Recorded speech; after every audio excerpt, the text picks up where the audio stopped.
아, 드디어 끝났네. 애썼다, 우리 아들. 장례식장 가족 대기실에 남자의 웃음소리가 울려 퍼졌습니다. 검은 양복을 입은 남자 강태준. 그의 시선 아래 바닥에 주저앉은 여자 서하윤이 있었죠. 야, 안 나가냐? 태준의 발이 하윤의 옆구리를 찼습니다. 쿵. 어머, 살살 때려. 옆에 있던 여성이 킥킥거리며 웃었습니다. 이제 좀 끝내자. 다시 한번 발길질이 이어졌습니다. 쿵, 쿵. 웃음 섞인 목소리로 반복되는 폭력. 그 옆에는 두 여자가 서 있었습니다. 시어머니 백미숙과 친척 동생 한설인. 그들은 그저 지켜보고만 있었죠. 말리지도 놀라지도 않았습니다. 이야기 시작 전에 잠시만 구독 버튼을 눌러주세요. 댓글로 시청하고 계신 곳을 알려주시면 반갑게 인사드릴게요. 그럼 이야기 바로 시작하겠습니다. 불과 30분 전, 6살 딸 유나의 발인이 끝난 직후였습니다. 조문객들이 모두 떠나고 장례 지도사도 물러났죠. 가족 대기실엔 5명만 남았습니다. 하윤, 태준, 백미숙, 설인, 그리고 태준의 동생 강민준. 하윤은 의자에 앉아 고개를 떨구고 있었습니다. 크하하. 갑자기 태준이 웃기 시작했습니다. 하윤이 고개를 들었죠.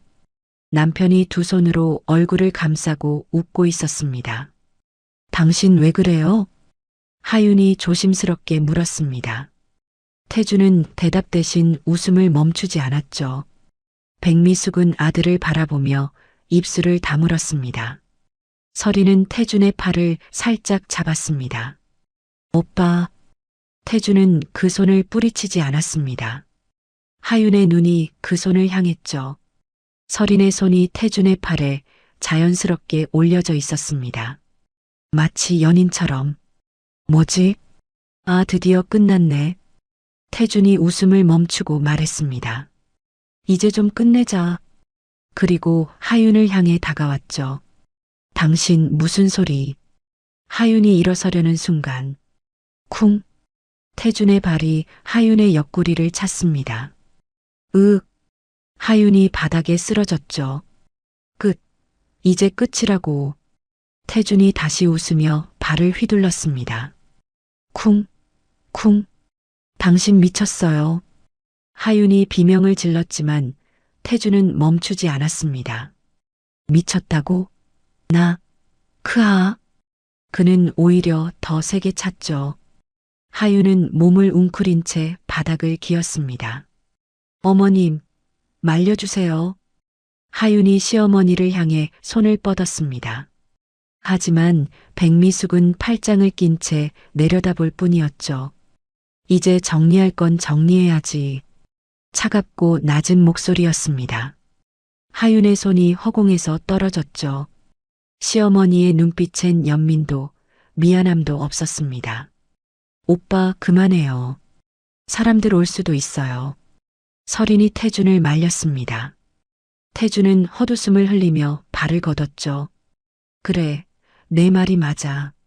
그리고 설인의 어깨에 손을 올렸습니다. 역시 넌 똑똑해. 오빠가 더 그렇죠. 두 사람이 자연스럽게 대화를 나눴습니다. 하윤은 바닥에 쓰러진 채 그 모습을 바라봤죠. 설인이 태준의 허리에 팔을 감았습니다. 태준도 그녀의 어깨를 감쌌죠. 완벽한 연인의 자세였습니다. 하윤의 눈이 점점 커졌습니다. 설마. 입술이 떨렸죠. 설마 당신들. 백미숙이 한숨을 쉬었습니다. 이제 알았어? 늦었네. 차가운 말투였죠. 설인이는 친척 동생이 아니야. 태준이 여자야. 세상이 멈춘 것 같았습니다. 하윤은 그 자리에 얼어붙었죠. 친척 동생이 아니라고? 어머님 이게 무슨.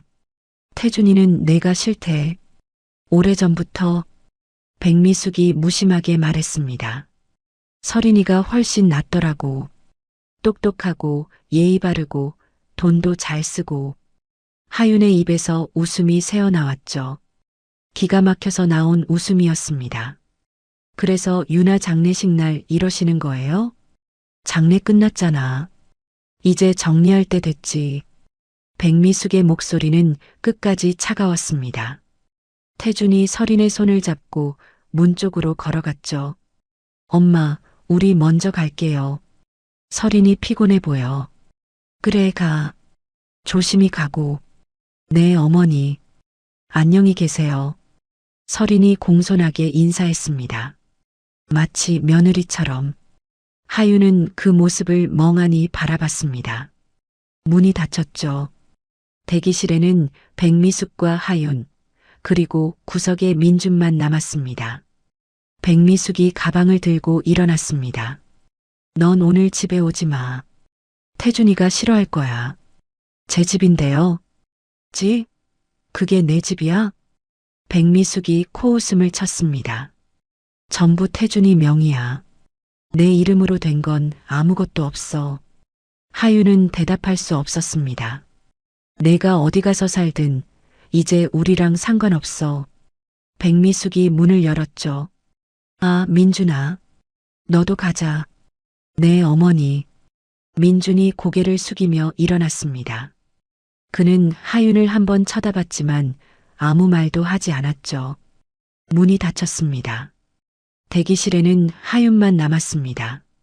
바닥에 쓰러진 채로 하윤은 텅 빈 대기실 바닥에 앉아 있었습니다. 친척 동생이라고? 설인의 얼굴이 떠올랐죠. 처음 만난 건 4년 전이었습니다. 이쪽은 먼 친척 동생이야. 설인이. 안녕하세요. 공손하고 예의 바른 여자였죠.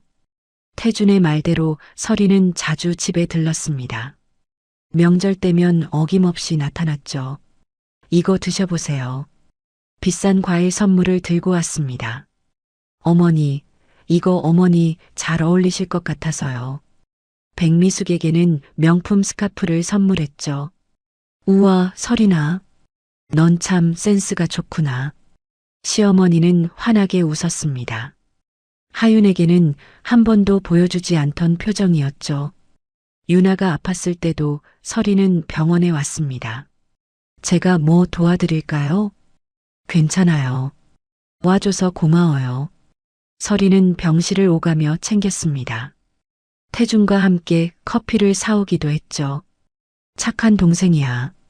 하윤은 그렇게 믿었습니다. 그런데 지금 생각해보니 둘이서 커피 사러 간다고 30분씩 사라졌었지. 명절 때 장을 보러 2시간씩 나갔던 것도 이제야 깨달았습니다. 그 모든 순간이 거짓이었다는 걸 어머님은 알고 계셨던 거야.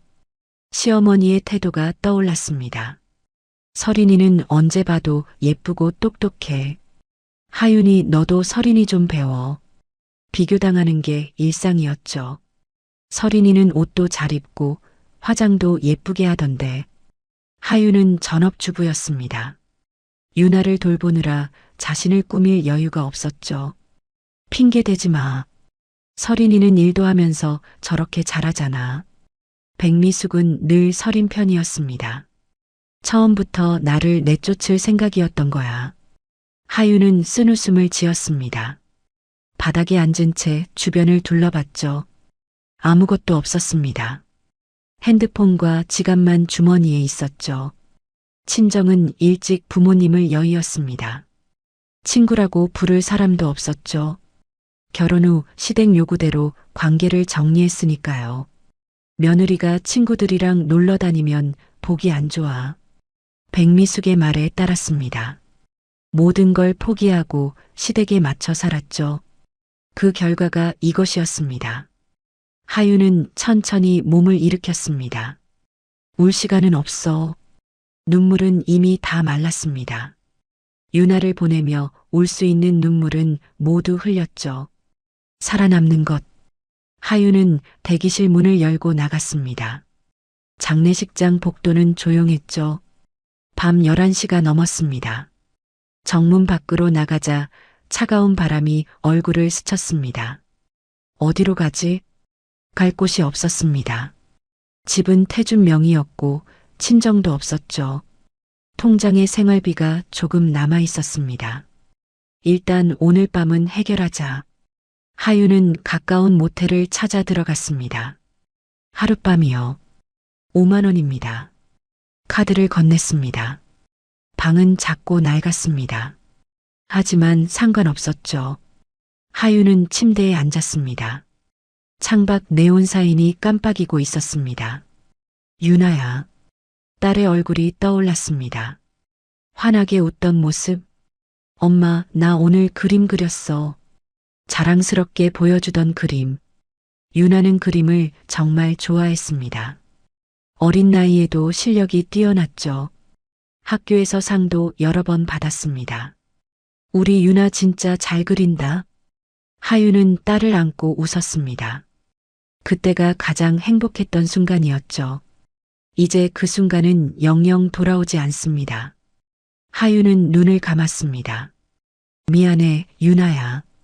눈물이 흐를 것 같았지만 나오지 않았습니다. 엄마는 살아야 해. 하유는 눈을 떴습니다. 결심이 선 눈빛이었죠. 포기하지 않을 거야.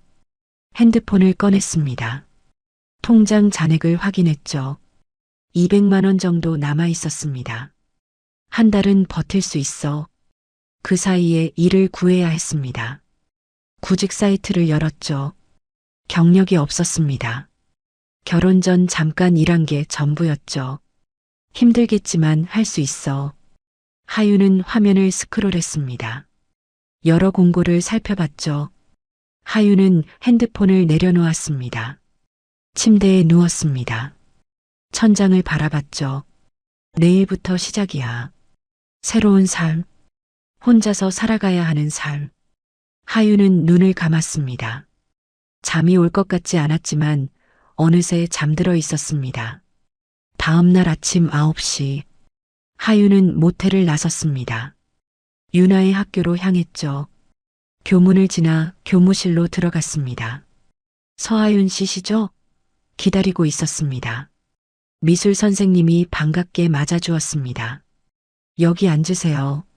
선생님은 커다란 포트폴리오를 꺼내 책상 위에 올렸습니다. 유나가 정말 특별한 아이였어요. 포트폴리오를 열자 유나의 그림들이 나타났습니다. 하윤의 숨이 멎었죠. 이건 지난해 지역 전시회 출품작이고요. 바다를 그린 그림이었습니다. 파도가 살아 움직이는 것처럼 생생했죠. 이건 학교 복도에 걸렸던 작품입니다. 꽃밭을 그린 그림. 색감이 눈부시게 아름다웠습니다. 선생님, 이걸 제가 가져가도 될까요? 당연하죠. 유나 어머니 거예요. 선생님이 포트폴리오를 건넸습니다. 사실 유나는 천재였어요. 저도 20년 넘게 아이들 가르쳤지만 유나 같은 아이는 처음이었습니다. 감사합니다. 하유는 포트폴리오를 꼭 안았습니다. 유나가 남긴 거예요. 소중히 간직하세요. 학교를 나오며 하유는 포트폴리오를 내려다봤습니다. 유나야, 이게 내가 남긴 거구나. 모텔로 돌아왔습니다. 침대에 앉아 그림들을 하나씩 펼쳤죠. 12점이 있었습니다.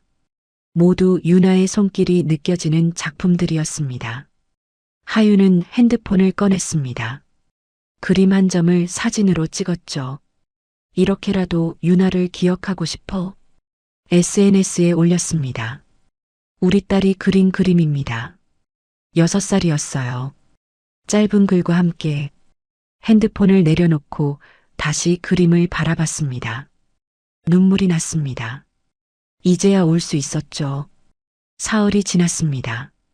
하유는 여전히 모텔에 머물고 있었습니다.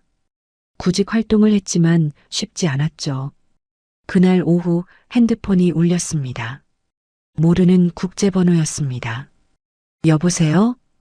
외국이었습니다. 네, 맞는데요. 저는 스페인 바르셀로나에서 연락드립니다. 낯선 이름이었죠. 저는 현대미술 작가입니다. 당신이 SNS에 올린 그림을 봤어요. 하윤의 심장이 뛰기 시작했습니다. 제 딸 그림을요? 네. 믿기 힘들 정도로 훌륭했습니다. 6살 아이가 그렸다는 게 놀라워요. 감사합니다.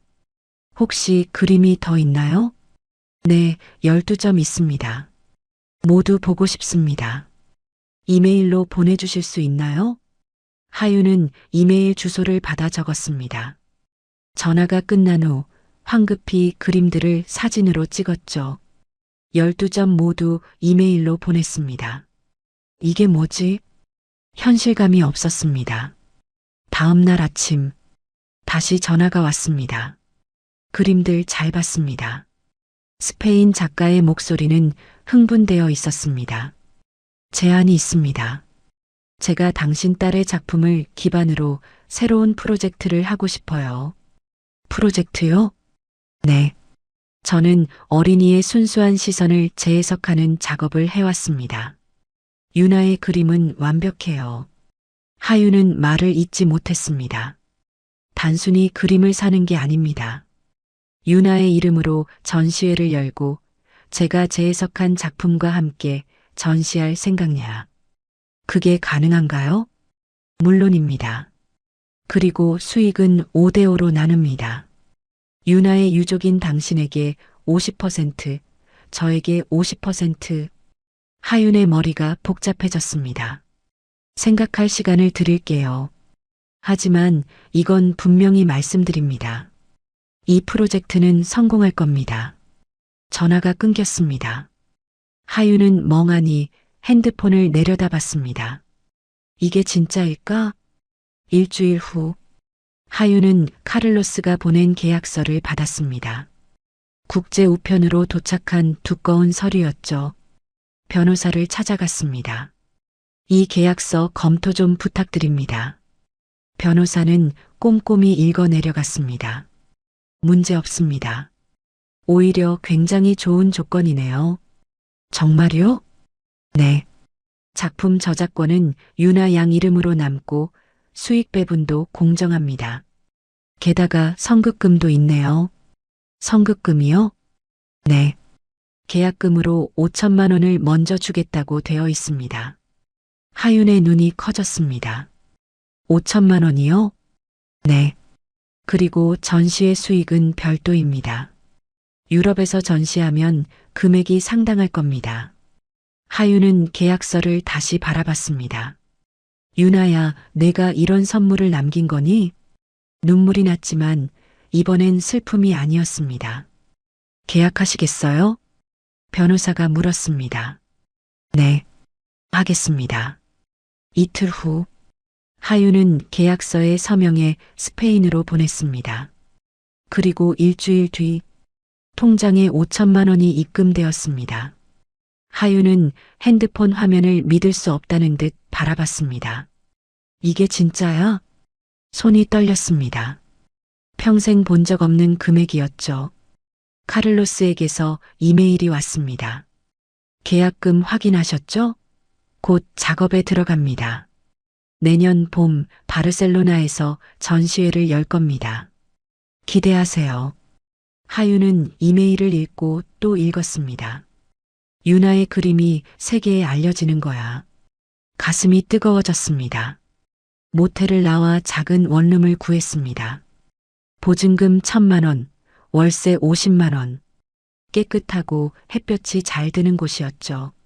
짐을 풀며 유나의 그림들을 벽에 걸었습니다. 유나야, 엄마 이제 제대로 시작할 거야. 하윤은 노트북을 켰습니다. 카를로스가 보낸 자료들을 하나씩 읽어 내려갔죠. 전시회 기획안, 홍보 계획, 예상 수익. 모든 게 구체적이었습니다. 이 사람은 진짜 프로구나. 하윤은 예상 수익 항목을 봤습니다. 최소 3억, 최대 10억. 믿기지 않는 숫자였습니다. 진짜 이렇게 될 수 있을까? 하지만 계약금이 이미 들어온 걸 보면 거짓은 아니었습니다. 하윤은 창밖을 바라봤습니다. 도시의 불빛들이 반짝이고 있었죠. 나 혼자가 아니야. 유나가 나한테 기회를 준 거야. 그녀는 노트북을 닫았습니다. 그리고 침대에 누웠습니다. 오랜만에 편안한 잠이 찾아왔습니다. 6달이 흘렀습니다. 카를로스에게서 이메일이 왔습니다. 전시회가 대성공입니다. 축하합니다. 첨부된 사진들을 열어봤죠. 바르셀로나 갤러리에 사람들이 가득했습니다. 유나의 그림 앞에 서서 감탄하는 모습들, 카를로스가 재해석한 대형 작품들, 모두 유나의 이름으로 전시되어 있었습니다. 며칠 후 통장에 8억이 입금되었습니다. 하유는 숨이 멎었습니다. 8억이라고? 손이 떨렸죠. 카를로스의 전화가 왔습니다. 모든 작품이 완판되었습니다. 정말 감사합니다. 이건 시작일 뿐입니다. 다음 전시 요청이 벌써 3곳에서 들어왔어요. 하유는 믿을 수 없었습니다. 전화를 끊고 통장을 다시 확인했죠. 8억 원. 선급금 5천만 원까지 합치면 8억 5천만 원이었습니다. 이 돈을 어떻게 하지? 하유는 며칠간 고민했습니다. 그냥 저축할 수도 있었죠. 하지만 뭔가 더 해야 할 것 같았습니다. 유나가 준 기회야. 더 키워야 해. 하유는 서점으로 갔습니다. 예술품 투자 관련 책들을 샀죠. 밤마다 공부했습니다. 경매 시장, 작가 분석, 작품 가치 평가, 모든 걸 흡수했습니다.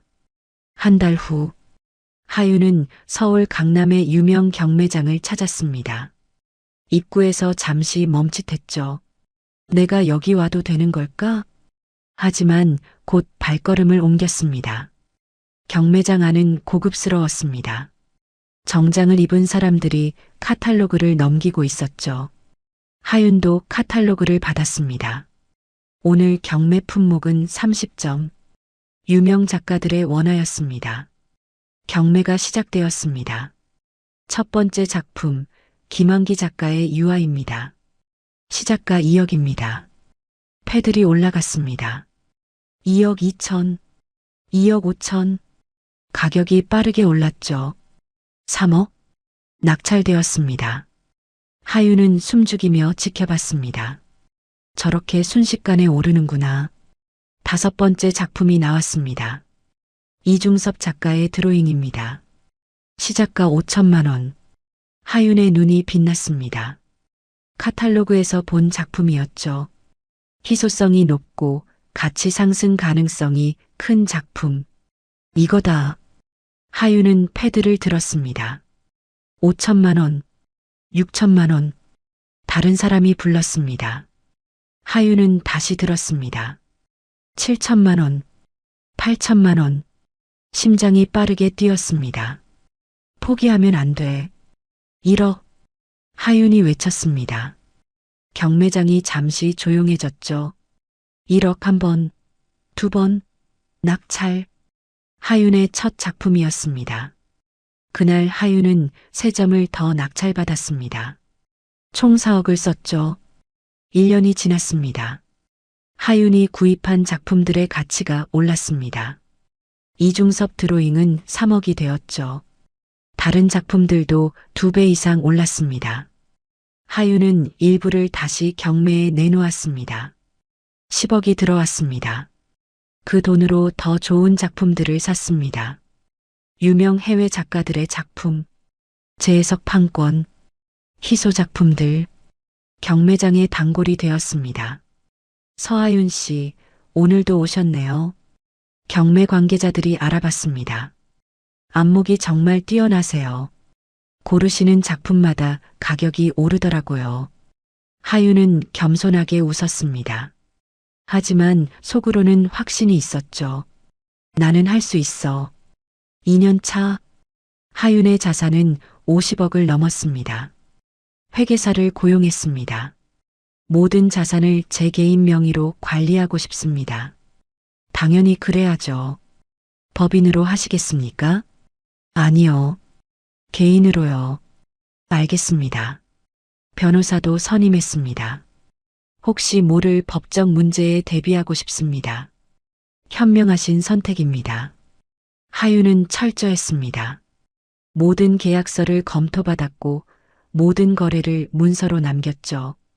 세무사도 고용했습니다. 세금 문제는 절대 생기면 안 됩니다. 걱정 마세요. 완벽하게 처리하겠습니다. 하윤의 주변에 전문가들이 모였습니다. 3년 차 자산이 100억을 넘었습니다. 이제 현금만으로는 불안했습니다. 부동산으로 옮기기 시작했죠. 강남의 작은 빌딩을 샀습니다. 60억이었습니다. 축하드립니다. 좋은 매물입니다. 중개인이 말했습니다. 하윤은 빌딩 앞에 섰습니다. 내 건물이라니. 감회가 새로웠습니다. 지하 1층, 지상 5층. 작지만 알찼습니다. 월세 수익만 2천만 원이었죠. 6달 후 또 다른 빌딩을 샀습니다. 80억. 1년 후 세 번째 빌딩 90억. 하윤의 부동산 자산만 230억이 되었습니다. 현금과 예술품까지 합치면 300억이 넘었죠. 하윤은 자신의 사무실을 만들었습니다. 강남 한복판 자신의 빌딩 5층. 깔끔하고 세련된 공간이었습니다. 벽에는 유나의 그림을 걸었습니다. 엄마가 여기까지 왔어, 유나야. 하윤은 창밖을 바라봤습니다. 도시가 한눈에 보였죠. 이제 시작이야. 핸드폰이 울렸습니다. 부동산에서 온 전화였습니다. 하윤 씨, 좋은 매물 나왔습니다. 강남역 앞 대형 빌딩인데 보내주세요. 하윤은 메일을 확인했습니다. 지상 10층짜리 빌딩. 가격은 300억. 크네. 하지만 가능했습니다. 하윤은 미소 지었습니다. 조금만 더. 그녀는 노트북을 열었습니다. 다음 경매 일정을 확인했죠. 멈출 수 없었습니다. 더 높이, 더 멀리. 유나가 준 기회를 절대 낭비하지 않을 것입니다. 4년이 흘렀습니다. 하윤은 이제 완전히 다른 사람이 되어 있었죠. 강남에 사무실을 두고 자산을 관리하는 투자자. 그 사이 시댁과는 일체 연락이 없었습니다. 그런데 어느 날 모르는 번호로 전화가 왔습니다. 여보세요? 하윤아? 시어머니 백미숙의 목소리였습니다. 무슨 일이세요? 그동안 어떻게 지냈니? 사실은 말이야, 태준이가 요즘 힘들어서. 그게 저랑 무슨 상관입니까? 아직 법적으론 부부잖아. 혹시 도와줄 수 있지 않을까? 하윤은 코웃음을 쳤습니다. 이혼 서류 보내주세요. 바로 서명하겠습니다. 회사가 어렵거든. 내가 혹시... 제 형편은 어머님과 관계없습니다. 하윤은 전화를 끊었습니다. 며칠 후 또 전화가 왔습니다. 저예요. 설인이요. 하윤의 눈빛이 차갑게 변했습니다. 왜 전화하셨죠? 오빠 일로 연락드렸어요.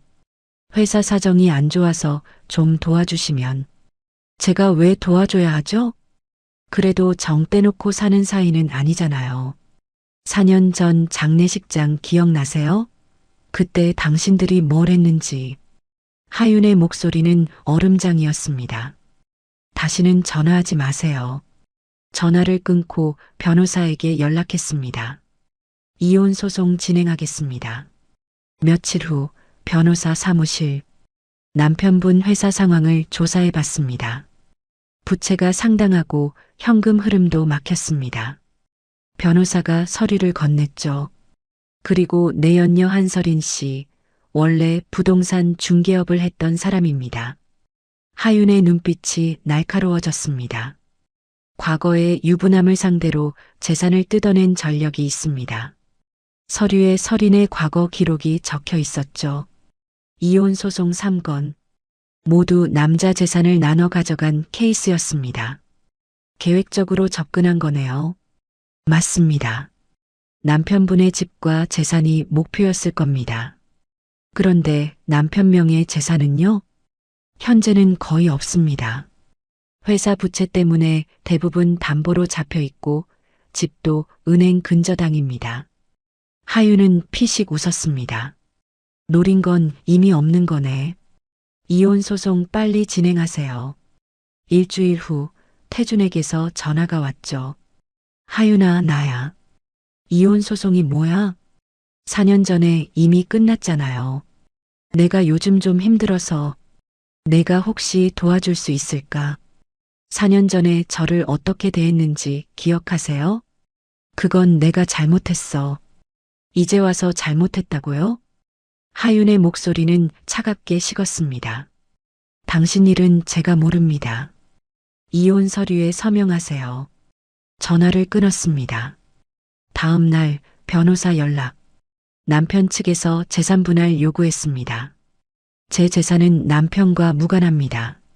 물론입니다. 이미 별거 4년이고 모든 재산이 의뢰인 단독 명의입니다. 며칠 후 태준과 백미숙이 하윤의 사무실로 찾아왔습니다. 문이 열리자 두 사람은 멈칫했습니다. 세련된 정장을 입은 하윤, 강남 한복판 사무실, 고급 예술 작품들. 너 이게 다 뭐야? 태준이 어리둥절하게 물었습니다. 제 사무실입니다. 어떤 용건이십니까? 하윤아, 우리 얘기 좀 하자. 백미숙이 다가왔습니다. 어머님, 저희 할 얘기 없습니다. 이혼은 좀 천천히 하면 안 되겠니? 재산 분할도 좀. 제 재산은 제가 혼자 만든 겁니다. 하윤은 서류를 밀어냈습니다. 이혼 동의서입니다. 서명하시면 끝입니다. 태준이 서류를 집어들었습니다. 재산 분할 없이 이혼하라고? 당신 재산도 안 받을 테니 제 재산도 포기하세요. 말도 안 돼. 너 돈 꽤 있는 것 같던데. 하윤은 미소 지었습니다. 나가세요. 안 나가시면 경비 부르겠습니다. 백미숙이 태준을 말렸습니다. 태준아, 가자. 두 사람은 나갔습니다.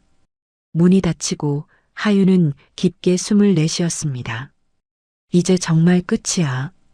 감정이 흔들릴 줄 알았는데 아무것도 느껴지지 않았습니다.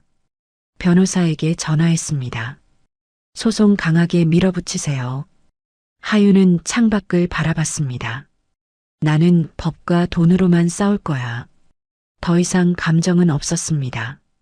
오직 냉정한 계산만 남았죠. 반년이 더 지났습니다. 하윤은 변호사에게서 전화를 받았습니다. 이혼 판결 났습니다. 재산 분할 없이 이혼 확정입니다. 감사합니다. 법적으로도 완전히 남이 되었습니다. 그날 오후 경매 정보 사이트를 확인하던 하윤은 멈칫했습니다. 이건 화면에 익숙한 주소가 보였습니다. 시댁 건물이었죠. 지하 1층, 지상 4층. 강태준의 회사가 있던 건물이자 시어머니가 살던 곳. 감정가 120억. 경매 시작가는 80억. 채권 최고액 200억. 유찰 횟수 1회. 회사가 망했구나. 인터넷 뉴스를 검색했습니다. 중소건설사 태광건설 부도 처리. 태준이 운영하던 회사였습니다. 무리한 사업 확장과 부실 경영으로 자금난 심화. 법정관리 신청. 대표 강태준 씨 개인 연대보증으로 개인 파산 위기. 채권자들 몰려 자택까지 압류. 건물 경매 진행. 채권 회수 절차 돌입. 자업자득이네. 하윤은 노트북을 닫았습니다. 담담했습니다. 동정도 분노도 없었죠. 며칠 후 부동산 컨설턴트를 불렀습니다. 이 건물 경매건 분석해 주세요. 컨설턴트는 꼼꼼히 살펴봤죠. 입지는 괜찮습니다. 강남권 역세권이네요. 유찰 1회 됐으니 이번엔 70억 시작, 경쟁 입찰자 따라 90억까지 갈 수 있습니다. 시세는요? 정상 거래라면 130억 정도 합니다. 하윤은 고개를 끄덕였습니다. 대표님 자금력이면 충분히 가능합니다. 경매 참여하겠습니다. 준비하겠습니다. 일주일 후 경매 담당 변호사와 미팅. 보증금은 7억 준비하시면 됩니다. 네. 낙찰후 명도 문제 알고 계시죠? 건물주 가족이 아직 거주 중입니다. 변호사가 서류를 넘겼습니다. 명도 소송은 석 달 정도 걸립니다. 상관없습니다. 법적 절차 그대로 진행하세요. 경매일이 다가왔습니다. 회계사에게 자금을 확인했죠. 현재 유동자금이 얼마나 됩니까? 250억 정도 바로 쓰실 수 있습니다. 충분하네요. 하유는 입찰 전략을 세웠습니다. 첫 입찰은 75억. 경쟁자 있으면 90억까지. 경매 전날 밤. 하유는 서류를 정리하며 생각했죠. 이건 복수가 아니야. 그냥 좋은 투자 물건을 사는 거야. 시장에 나온 물건. 정당한 경매 절차. 법에 따른 낙찰.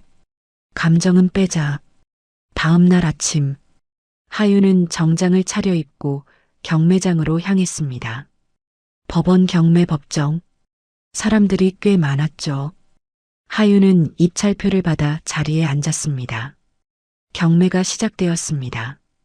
강남구 삼성동 소재 건물입니다. 감정가 120억, 최저 입찰가 70억입니다. 판사가 말했습니다.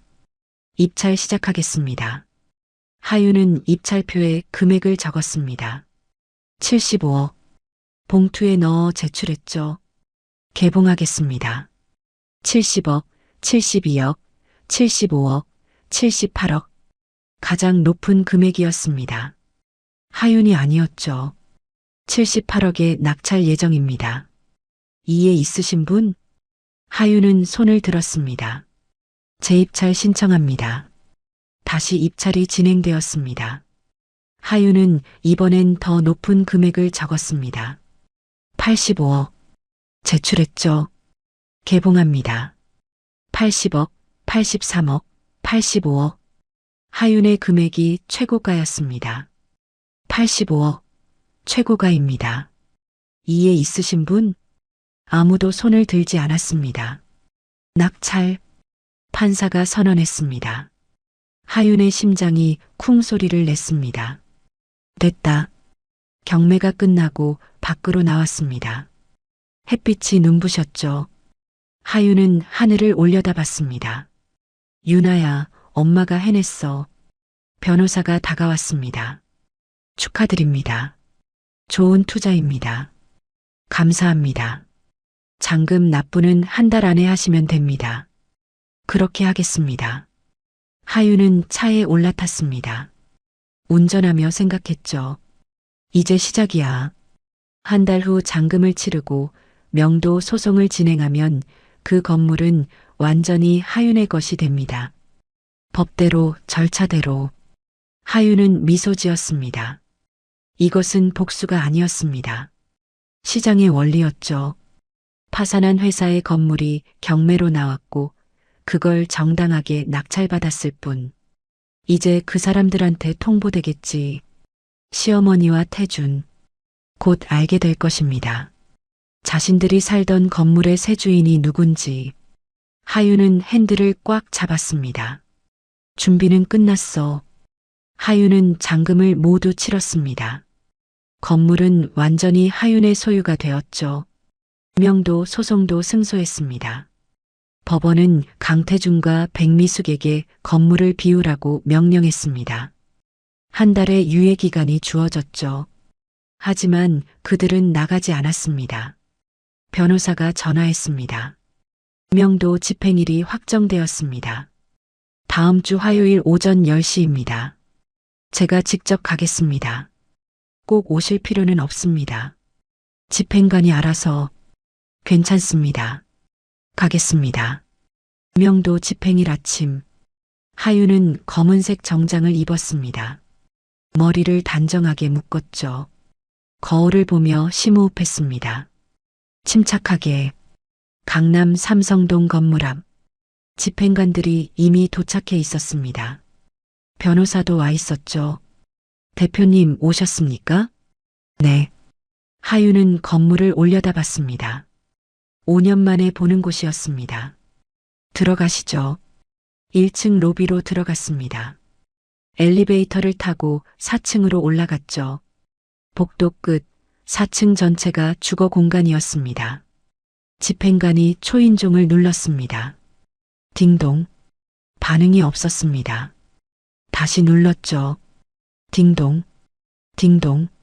안에 계신 거 압니다. 문 열어주십시오. 집행관이 큰 소리로 말했습니다. 잠시 후 문이 열렸습니다. 백미숙이 나타났습니다. 뭐야? 그녀의 목소리는 떨리고 있었죠. 명도 집행 나왔습니다. 법원 명령입니다. 집행관이 서류를 보여줬습니다. 백미숙의 시선이 하윤을 향했습니다. 너는 왜? 하윤은 침착하게 말했습니다. 안녕하세요, 어머님. 오래간만입니다. 하윤아, 너 지금 뭐 하는 거야? 백미숙이 다가왔습니다. 저는 이 건물의 새 소유주입니다. 하윤은 차분하게 대답했습니다. 백미숙의 얼굴이 하얗게 변했죠. 경매로 정당하게 낙찰받았습니다. 법원에서 명령도 받았고요. 경매, 너가? 그때 안에서 태준이 나왔습니다. 엄마, 무슨 일이야? 태준은 하윤을 보고 멈칫했습니다. 하윤? 안녕하세요. 하윤은 덤덤하게 인사했습니다. 너 여기 왜 온 거야? 이 건물 제가 샀습니다. 태준의 목소리가 커졌습니다. 무슨 소리야? 이 건물은 우리 경매로 넘어갔습니다. 그리고 제가 낙찰받았어요. 하윤은 서류를 꺼냈습니다. 등기부등본입니다. 소유주가 저로 되어 있습니다. 태준이 서류를 낚아챘습니다. 눈으로 훑어봤죠. 이게 진짜야? 그의 손이 떨렸습니다. 네, 진짜입니다. 서린도 안에서 나왔습니다. 오빠, 무슨 일이에요? 그녀는 하윤을 보고 표정이 굳었습니다. 안녕하세요, 서린 씨. 하윤은 차갑게 웃었습니다. 서린이 태준의 팔을 붙잡았죠. 오빠, 이게 무슨... 하윤이가 이 건물을 샀대. 뭐라고요? 서린의 얼굴에서 핏기가 싹 빠졌습니다. 백미숙이 하윤에게 달려들었습니다. 서하윤, 내가 무슨 권리로? 법적 권리로요. 하윤은 한 걸음도 물러서지 않았습니다. 경매는 누구나 참여할 수 있습니다.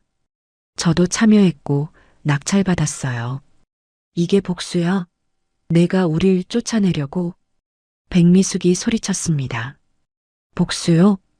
하윤은 고개를 저었습니다. 아닙니다. 그냥 투자입니다. 좋은 물건이 나와서 샀을 뿐이에요. 말도 안 돼. 태준이 벽을 쳤습니다. 쾅! 이게 우리 집이야. 우리가 살던 곳이라고. 법적으로는 제 건물입니다. 하윤의 목소리는 흔들림이 없었습니다.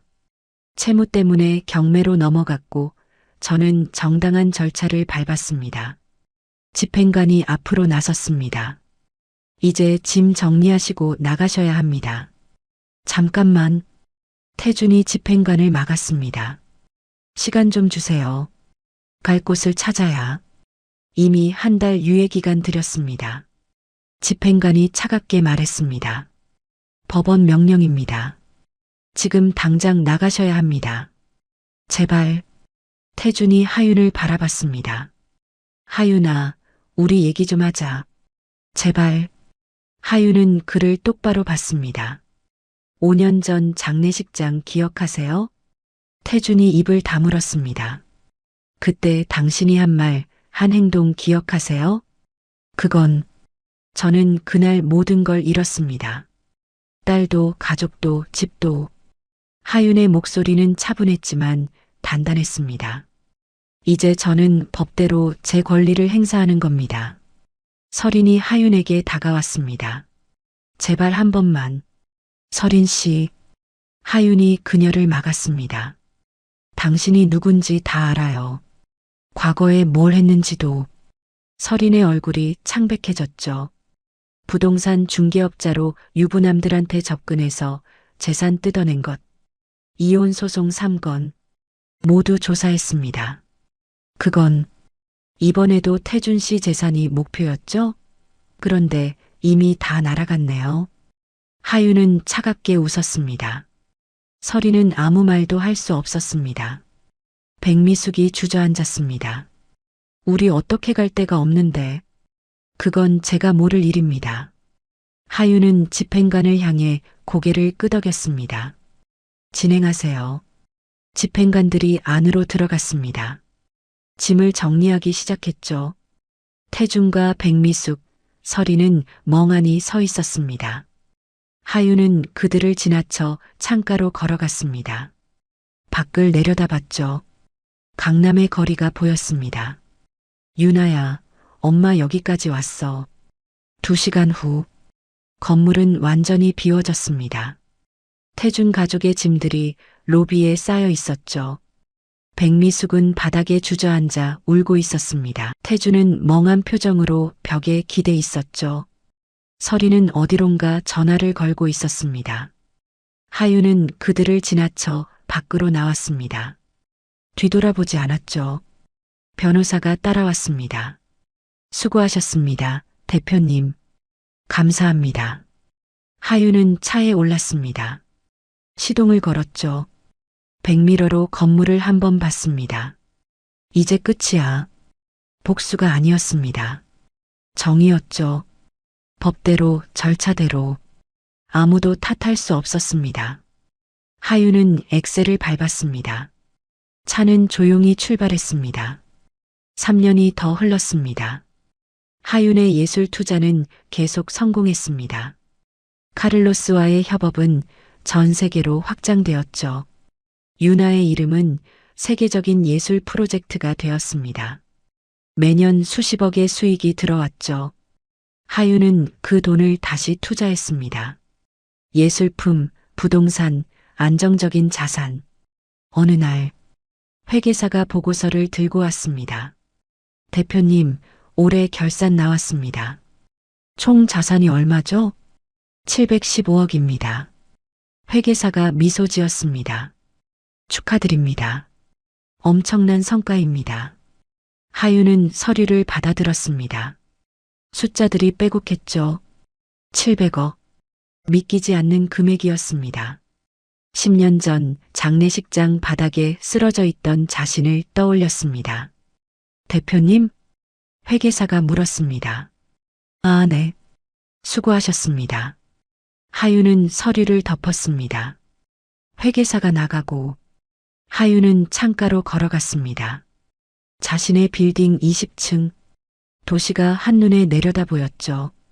유나야, 엄마가 여기까지 왔어. 그날 오후 하유는 한 병원을 찾았습니다. 서울대학교 어린이병원. 원장실로 안내되었죠. 어서 오세요, 서 대표님. 원장이 반갑게 맞았습니다. 오랜만입니다, 원장님. 오늘은 무슨 일로 오셨습니까? 하유는 서류 봉투를 꺼냈습니다. 기부하려고 합니다. 아, 감사합니다. 얼마나? 원장이 서류를 열었습니다. 그리고 멈칫했죠. 100억이요? 네. 하유는 차분하게 말했습니다. 소아암 치료 연구에 써주세요. 이렇게 큰 금액을 정말 괜찮으신 겁니까? 네. 제 딸도 아팠거든요. 하윤의 목소리가 잠시 떨렸습니다. 유나라는 아이였습니다. 6살에 세상을 떠났어요. 원장은 하윤을 바라봤습니다. 그 아이가 받지 못한 시간을 다른 아이들이 살 수 있게 하고 싶습니다. 정말 감사합니다. 원장이 깊게 고개 숙였습니다. 유나 양의 이름으로 연구실을 만들겠습니다. 하윤은 고개를 저었습니다. 이름은 필요 없습니다. 조용히 써주세요. 하지만 제 딸을 기억하는 건 제 몫입니다. 그냥 아이들이 살 수 있게만 해주세요. 원장은 더 이상 말하지 않았습니다. 하윤은 병원을 나섰습니다. 복도를 지나며 입원실들을 봤습니다. 아픈 아이들이 누워 있었죠. 보호자들이 곁을 지키고 있었습니다. 저 아이들이 다 나았으면 좋겠다. 하윤은 조용히 병원을 빠져나왔습니다. 그 후로도 하윤의 기부는 계속되었습니다. 소아암 연구재단에 50억, 희귀병 어린이 치료비 지원에 30억, 장애 아동 재활센터 건립에 40억, 모두 익명이었습니다. 하윤은 자신의 이름을 드러내지 않았죠. 언론 인터뷰도 거절했습니다. 그저 조용히 꾸준히. 어느 봄날 하윤은 유나의 묘를 찾았습니다. 오랜만이었죠. 유나야, 엄마 왔어. 하윤은 묘비 앞에 앉았습니다. 내가 그린 그림들 전 세계 사람들이 보고 있어. 너 정말 대단한 아이였어. 바람이 불었습니다. 꽃들이 흔들렸죠. 엄마는 내가 준 기회로 여기까지 왔어. 이제 다른 아이들도 돕고 있어. 하윤은 미소 지었습니다. 내가 받지 못한 시간을 다른 아이들이 살 수 있게. 하윤은 한참을 그렇게 앉아 있었습니다. 해가 지고 있었죠. 이제 갈게. 다음에 또 올게. 하윤은 일어섰습니다. 뒤돌아보며 마지막으로 묘비를 봤습니다. 고마워, 유나야. 저녁. 하윤은 자신의 빌딩으로 돌아왔습니다. 20층 사무실. 창가에 섰습니다. 도시의 불빛들이 하나둘 켜지고 있었죠. 하윤은 그 풍경을 바라봤습니다. 10년이 지났구나. 10년 전 장례식장에서 쫓겨나던 날. 빈손으로 모텔로 향하던 밤. 그때의 자신을 떠올렸습니다. 나는 살아남았어. 하윤은 깊게 숨을 들이마셨습니다. 그리고 조용히 말했습니다. 나는 버려진 여자가 아니라 살아남은 사람이었다. 목소리는 단단했습니다. 흔들림이 없었죠. 하윤은 책상으로 돌아와 노트북을 열었습니다. 내일 일정을 확인했습니다. 경매 참여 2건, 재단 미팅 1건, 새로운 프로젝트 검토 1건, 바쁜 하루가 될 것 같았죠. 좋아. 하윤은 미소 지었습니다. 더 이상 과거를 돌아보지 않았습니다. 앞만 보고 걸어갈 뿐이었죠. 밤이 깊어갔습니다. 도시는 여전히 빛나고 있었습니다. 하윤의 빌딩도 그 속에서 조용히 빛나고 있었죠. 하윤은 불을 끄고 사무실을 나섰습니다. 엘리베이터를 타고 내려갔습니다. 1층 로비를 지나 밖으로 나왔죠. 차가운 밤 공기가 얼굴을 스쳤습니다. 하윤은 하늘을 올려다봤습니다. 별이 보였습니다. 유나야, 잘 자. 하윤은 차에 올랐습니다. 시동을 걸었죠. 집으로 향했습니다. 조용한 밤이었습니다. 하윤의 차는 도시를 가로질러 달렸습니다. 같은 시각, 서울 구로구 낡은 다세대 주택, 2층 좁은 원룸에서 강태준이 눈을 떴습니다. 벽지가 곳곳이 뜯겨나간 방이었죠. 창문 밖으로 빨랫줄이 보였습니다. 태준은 몸을 일으켰습니다. 허리가 욱신거렸죠. 50을 넘긴 몸은 예전 같지 않았습니다. 공사장에서 일한 지 2년째. 날품 팔이었죠. 휴대폰을 확인했습니다. 오전 6시. 오늘도 나가야지. 태준은 낡은 작업복을 입었습니다. 거울을 봤습니다. 수척한 얼굴, 희끗희끗한 머리카락. 10년 전 자신의 모습은 온데간데 없었죠. 어떻게 이렇게 됐지? 한숨이 나왔습니다. 회사가 망한 후 모든 게 무너졌습니다. 개인 파산 신청, 신용불량자, 빚쟁이들의 독촉, 집도 차도 모든 게 사라졌죠. 설인도 떠났습니다. 돈이 없어지자 바로 연락을 끊었습니다. 사랑했다면서. 태준은 쓴웃음을 지었습니다. 방문을 열고 나갔습니다. 복도 끝 공용 화장실, 세면대에서 찬물로 얼굴을 씻었죠. 계단을 내려가는데 1층에서 소리가 들렸습니다. 엄마, 제발 좀 그만해. 익숙한 목소리였습니다. 동생 민준이었죠. 태주는 멈칫했습니다. 내가 뭘 어떻게 해? 돈이 없는데. 백미숙의 목소리가 들렸습니다. 병원비라도 내야죠. 당뇨약도 떨어졌다고요. 난 지금 월급도 못 받고 있어. 회사가 어려워서. 그럼 나보고 어떻게 하라고. 태주는 조용히 계단을 내려갔습니다. 1층 문 앞. 민준이 현관에 서 있었고 백미숙이 방 안에서 소리치고 있었죠. 형. 민준이 태준을 봤습니다. 민준아. 출근하세요?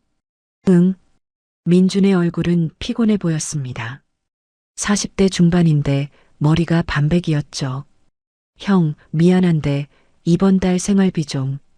민준이 말을 흐렸습니다. 나도 없어. 태주는 고개를 저었습니다. 공사장 일당도 밀려 있어. 그럼 어머니 약값은요? 내가 어떻게 해? 넌 직장 있잖아. 형? 나도 애들 키우고 있다고요. 형은 혼자잖아요. 민준의 목소리가 커졌습니다. 그럼 나더러 굶으라고? 태준도 소리쳤습니다. 두 형제가 현관에서 언성을 높였죠. 너희들 싸우지 마. 백미숙이 문을 열고 나왔습니다. 이른을 넘긴 그녀는 지팡이를 짚고 있었습니다. 당뇨 합병증으로 다리가 불편했죠. 엄마. 됐어. 나는 그냥 죽을게. 백미숙이 다시 방으로 들어갔습니다. 쾅! 문이 닫혔습니다. 태준과 민주는 서로를 바라봤습니다. 형, 우리 왜 이렇게 됐을까요? 민준이 한숨을 쉬었습니다. 모르겠어. 태준은 고개를 떨구고 밖으로 나갔습니다. 지하철역으로 향했죠. 출근 시간이었습니다. 사람들로 붐볐죠. 태준은 전동차에 올랐습니다. 손잡이를 잡고 서 있었습니다. 문득 창밖으로 강남이 보였습니다. 높은 빌딩들, 화려한 네온사인들, 저기 어딘가에 하윤이 있겠지. 태준은 생각했습니다. 700억. 상상할 수 없는 돈이었습니다. 내가 그때 다르게 했다면 후회가 밀려왔습니다. 하지만 이미 늦었죠. 한편 인천 부평구 고시원. 한설이는 좁은 방에 누워 있었습니다. 3평도 안 되는 공간. 창문도 없었죠. 휴대폰 알람이 울렸습니다.